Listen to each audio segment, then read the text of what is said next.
In the shadowed heart of an old, wooded country house, where the river whispered secrets to those who dared listen, lived a solitary fisherman. Years had ground down the sharp edges of his grief, leaving behind a man as weathered and enduring as the ancient pines that stood sentinel around his home.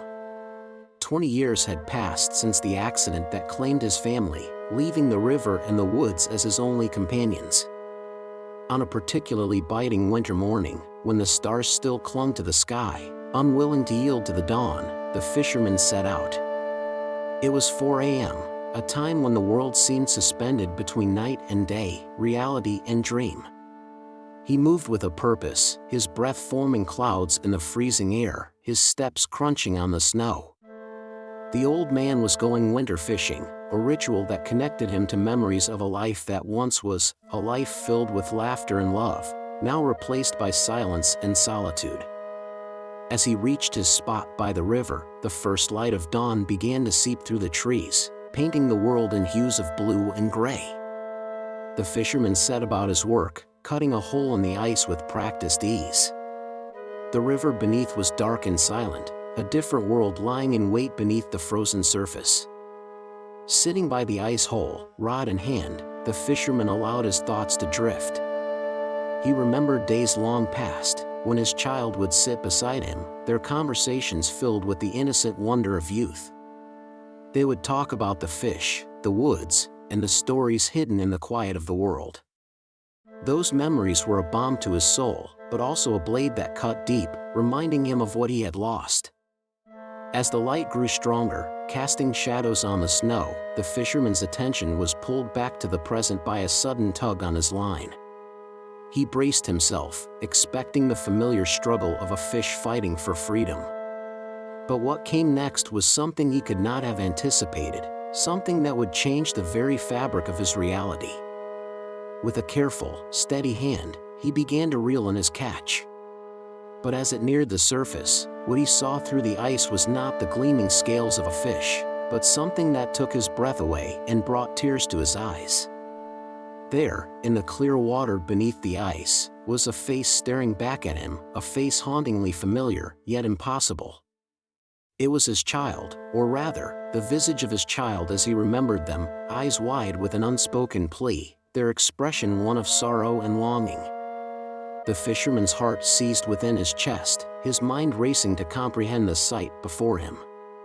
Was it a trick of the light, a figment of his grief-stricken imagination, or something far more profound?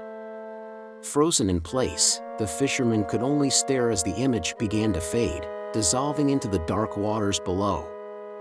A sob caught in his throat, a mix of pain, love, and an overwhelming sense of loss. He had long accepted his solitude, the quiet life of a man marked by tragedy, but this vision, this impossible, heart-wrenching vision, stirred something within him that he thought had long since died. In the days that followed, the fisherman returned to the river, compelled by a force he could not understand. Each morning, as the world hovered between darkness and light, he would cut a hole in the ice, hoping, fearing, what he might see. But the vision did not return, leaving him to question whether it had been real or merely a ghost conjured by his longing. The experience haunted him, driving him to search for answers in the quiet of the woods, in the murmur of the river, and in the depths of his own soul. He began to see his surroundings in a new light, feeling the presence of his family in the whisper of the wind, in the rustle of leaves, and in the gentle lapping of water against the shore.